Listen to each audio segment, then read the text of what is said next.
Hello, everybody. Welcome to another exciting edition of Frank's Tales from my home office. All right, a lot to get to in a short amount of time. The big news is that the podcast is back. The podcast is back exactly as it used to be, just about. So if you were having a disruption in terms of getting our podcast and you want to make sure that you can listen to it, all you have to do is go on iTunes or Spotify or any of the bajillion podcasts apps and just search The Other Side of Midnight, and you will be able to get the podcast downloaded to your phone each and every day. So it's really a great podcast, and we're certainly glad that it's back. My thanks to Chad Lopez and everybody else that made this possible. All right, a lot to get to, so please subscribe to the podcast. And if you're already a subscriber, it would certainly be a treat if you would give us a 5-star review on iTunes and write a little comment about how you enjoy the podcast, and that would really help spread the visibility of the show. Now, the one drawback see, look, Ellen, the great Ellen says we just caught her taking a walk and listening to a podcast. Well, hopefully it's my podcast, not somebody else's. The one drawback in terms of where we are with the podcasts now is because of some Spotify regulations that are just driving me crazy. We are not able to include the bumper music, which is a big hallmark of the show, which we play on the radio and put a lot of effort and a lot of thought into, not just me, but Tony and Matt Blaze, etc. We're not able to play that on the podcast these days. That's some sort of a Spotify thing. I don't understand fully the situation, but if you listen to the podcasts now, we're not able to play that. But it should be an incentive to you listening live, and two, it should be, just use your imagination, right? That's what radio is all about, theater of the mind, and it's a good way to imagine that you are hearing some music. All right, a couple of things. One, speaking of podcasts, we have a new edition of The Racket Report up, where my guest is Eric Desenhall. We get into presidents from Truman to Trump and all of their mafia connections. Not all, in bed with the mob or anything like that, but different interactions they had, positive, negative, etc., with the mob. It's really a thought-provoking interview, and I learned a lot. I had no idea, for instance, that the most mobbed-up president we've ever had was Harry Truman. And I'm betting a lot of you didn't know that either. So check out the podcast. You can go to just search The Racket Report on any podcast app, or just go to the URL there. All right. Helen says, maybe I'll just sing. Christina says, miss you, Frank. Christina, I am on every single day. I am doing the same show that I have done every single day. If you want to listen live, you can listen at, you can listen here. I'm going to post this. Listen live. I'm posting it in the comments. You can listen live every single day at redappleaudionetworks.com/Frank. redappleaudionetworks.com/Frank. If you ever miss the show, you can go there and listen to the podcasts, or you can just search The Other Side of Midnight on any podcast app. I am still on. I am doing this show every single day. And in fact, the fact that so many people think that I'm not on because I'm not on WABC, it's driving me crazy, because I am working just as hard as ever, if not more so, to produce this show on a daily basis. And if no one is listening, then it's like a tree falling in the woods with nobody listening, right? Nobody hearing it. By the way, what an interesting interview last week on the show with this guy, Bill, my friend Bill. I thought it was a really interesting interview and the aftermath of his 94th birthday. and in discussing the passing of George Foreman. Really, such a fascinating conversation. If you didn't have a chance to listen to it, please listen to it. Let's see, Maureen commenting, I don't understand how people don't know this. Neither do I. Let me be very clear. I am on the radio every single day from 1 a.m. to 5 a.m. Please listen. Thank you. Or listen to the podcast if you can't listen live. But thank you for Maureen. I don't either. All right. Tonight, by the way, what a show we've got for tonight. The one and only Dr. Sky is going to join me in the first hour. I am really excited to talk with him about these returning astronauts. These astronauts that have come back from the International Space Station. They thought they were going there for a 3-hour tour. Turned out they were there for 280 days. And I'm so pleased that they're back. I'm sure not as happy as their family is, but they seem to be adjusting pretty well back to life with gravity. So we're going to get into that. Also, a number of other things. If you have questions tonight, please call in from 1 a.m. to 5 a.m. And I would absolutely love to hear from you on that front. But the number, by the way, 646-720-0635. If some of you watch this later, that's 1-646-720-0635. Okay.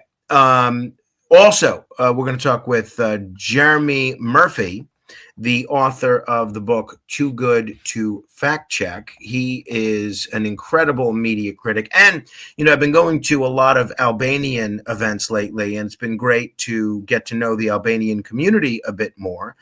And I'm going to be joined by a gentleman who came here to this country in the trunk of a car. And he's a PhD. He works with the MTA. He's an epidemiologist. And it's really just a tremendous American success story. So I'm looking forward to talking with him as well. All right, a couple of other things. Hey, I see Diane Perugia, our friend Diane Perugia, saying hello.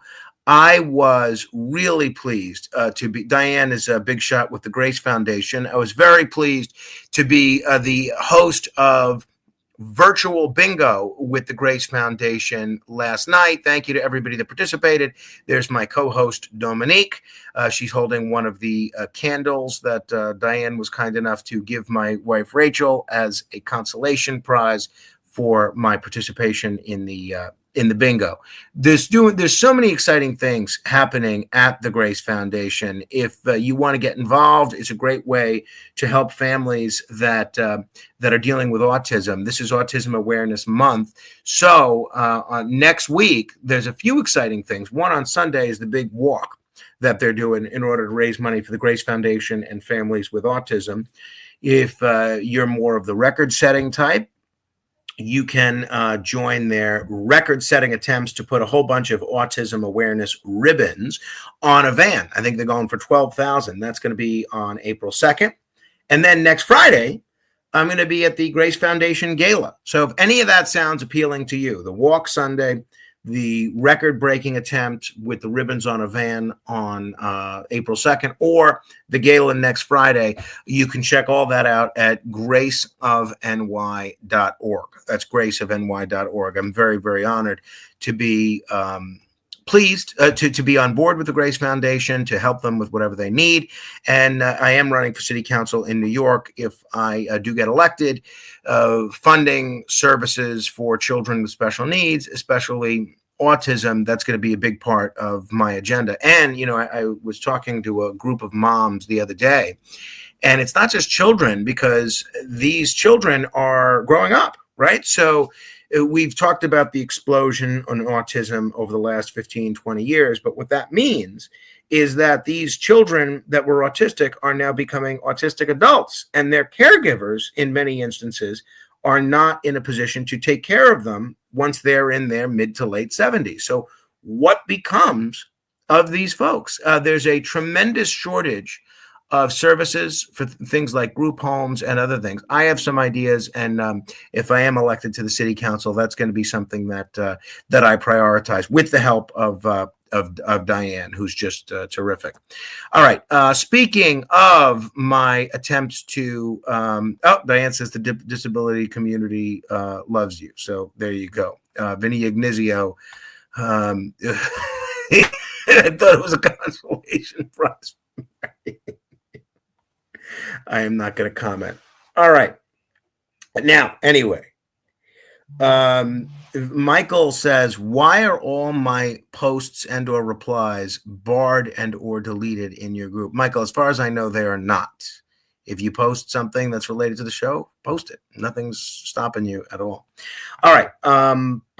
Speaking of my candidacy for city council, two important fundraisers that I want to tell you about if you're interested in coming. One is going to be April 8th at the Curly Wolf Saloon. This is a week from today. A week from today, it's really geared more towards the after work crowd. So after work, we're doing a happy hour fundraiser at the Curly Wolf. That's going to be at 5 p.m. or actually, I think we're starting at 4 p.m. I'll be there from 4 p.m. on. Next Tuesday, a week from today. That's really more geared towards the after school crowd, teachers and everybody else. So if you want to come down, just come down to the Curly Wolf on Highland Boulevard. The owner was a friend of mine, a wonderful lady named Camille. She actually has just sold it to another lady who I'm told is also a great person. And Camille's daughter is a great singer, Katrina Von Hugel, who did Staten Island Proud going on American Idol a few years ago, and really just an incredible recording artist. So if you want to, and now I mention that because now we have another Staten Islander that's making us all proud, Charlie Romo, who's also a friend of mine, who's going to be going on American Idol as well. So it's great to see so many Staten Islanders that are on the national stage. Michael says that's incorrect. Michael, I don't know what you're talking about. Do me a favor if you want. Email me. My email is frank.morano@redappleaudionetworks.com. That's frank.morano@redappleaudionetworks.com, and we'll get you straightened out. I'm not sure what the problem is, but if there's a problem, we'll get it solved. You can also text me if you want at 8168-MORANO. That's 8168-MORANO. So in addition to that event, on April 8th, we're doing a fundraiser at Trump Tower on April 10th, which I am very excited about. My friend Sid Rosenberg is going to be headlining this event. And we got Andrew Giuliani, a former Trump administration official, who's going to be attending. We have Mike Tannousis, the assemblyman and former chairman of the Republican Party, who's going to be there, former Council Minority Leader Joe Borelli, my hopefully future colleague in the city council, David Carr. They're all going to be there at Trump Tower, April 10th. Joe Piscopo is also scheduled to appear. So we got a star-studded lineup of folks that are coming out to Trump Tower, and I'm hoping that you'll come out there as well. We're going to have a flyer that we're going to be posting on Facebook, but if you want to come, put that in your calendar now. Trump Tower, April 10th from 6 to 9 p.m. And if you don't want to make any of the fundraisers, but if you want to give us a couple of donations, if you're a New York City resident, your donation is matched 8-1 by the taxpayers. I'm not crazy about that matching fund system, but it is what it is. So if you give us $100, that becomes $900. On the campaign front, I am very, very pleased that we filed all of our petitions for the primary yesterday. Now, I thought, what do you mean? What are you saying? I thought you already were filed. No, I'm running in a special election 28 days from now.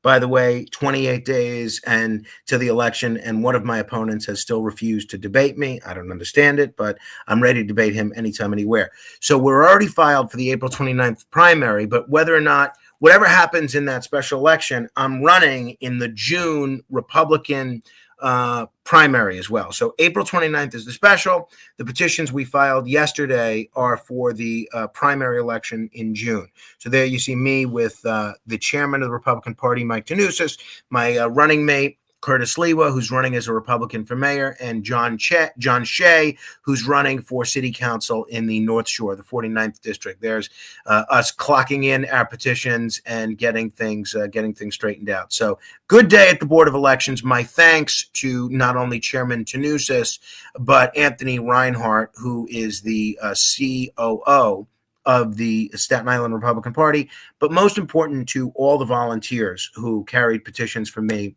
and who helped us out, including during a lot of very cold months.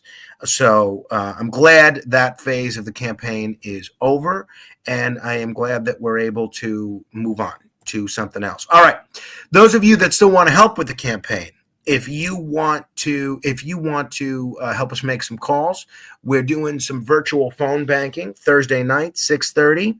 So if you want to help us out, we could use your help. You can do it from anywhere in the country, Long Island, Jersey, Brooklyn, California, wherever, and help us reach as many voters as we can in an hour. We're going to do that tomorrow. We'll get you hooked up. And my brother Alexander and my brother Nick, Dr. Nicholas Morano, they're coordinating that. And we really have got a good situation going. So if you've never done it before and you want to try it, it's a great opportunity to try it. It's a great opportunity to learn a little bit about politics, work with me and some of the guys on our team. It's a lot of fun. Ellen asks the question, if you win on April 29th, when do you take office? Well, my understanding is probably immediately, either immediately within a day or two, or at the next stated city council meeting. There, Vinny Ignazio commented, and until his election, it was always immediate. But when he got elected in 2007, they decided, all right, there's a new policy. We're going to wait until the Board of Elections certifies the result. Now, I sued back in 2007 in order to force and compel the Speaker of the City Council to swear him in, and ultimately they did. So we'll see. I believe it will be immediate. I'm hoping the result is not in doubt, and I'll be able to take office right away. Who knows, though? It's going to be, it's a very tough election. We're not taking anything lightly. If you are not able to make calls on Thursday, help us out with some canvassing. We're going door to door this weekend, this Saturday and Sunday, and I would love your help. I'll see you out there. We'll even maybe buy you lunch. Don't get anything too expensive. And it's a great opportunity to meet voters and to talk about our campaign. All right. Any other questions that anybody has before I log off? Rumor has it that my wife has prepared some lunch, and I'm going to go enjoy some in just a bit. But the key things here are, if you want to help out with the campaign, go to my website, moranoforcouncil.com. You can volunteer on there. You can contribute on there. You can learn about where I am on all the issues. I don't believe my opponents have put out a website or a platform, but I'm putting all my issues out there. You can agree with them. You could disagree with them, but at least they're all out there. Critique them as you see fit. And you can learn about what we're doing. So, and if you want to get in touch with me, either to volunteer or to do whatever else, that's the place to do it. moranoforcouncil.com or to donate. We could really use your donations. Again, matchable 8-1. We got some big things coming up in terms of the campaign. Got some big announcements that we expect to make in the next few days with respect to my attempts to stop this homeless shelter. I got a petition to stop the homeless shelter on the website, moranoforcouncil.com. I think it's moranoforcouncil.com/shelter. And I think we're going to have some big announcements on that front within the coming days. So stay tuned for that. And tonight on radio, starting at 1 a.m., you got Dr. Sky and you got Jeremy Murphy. So a lot to get to. Do me a favor. Please share this. Get anybody in your social group aware of both my show and the campaign. And we are really appreciative of the tremendous outpouring of support that we've seen all over the place from everybody. And I am hoping that one of my opponents will come out of the candidate protection program and decide to debate me at some time within the next 28 days. I am told that there is a barrage of negative mail pieces and social media posts coming my way over the next 28 days. I hope people are undeterred by that, and undeterred by that, and I'm hoping that their support remains steadfast because you just never know. Robin asked, "How's little Carmine? You should let him help with phone calls." He's great. I bought him a taxi cab yesterday when I was in Manhattan, which he seemed to enjoy. I also got him a little bull from right near Wall Street, but I'm not going to give it to him until he helps with another campaign video.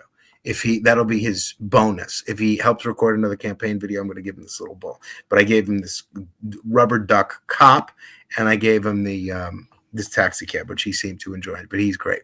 Leanne Colacurto checking in. She is incredibly helpful. Thank you to Leanne. All right. Anything else? Any other comments, questions, thoughts? Do me a favor. Spread the word about our candidacy. Oh, my wife commenting that lunch is ready. We see Lou Poliafido, the doorman turned almost assemblyman, asks, "Is this ranked choice voting?" Yes, it is. So if I'm not your first choice, if Cliff Hagan is or Griffin Fasella is, please rank me second. Now I'd like you to rank me first, but rank me second, and that could make the difference in the election. Absolutely is. All right, I'll see you on the campaign trail.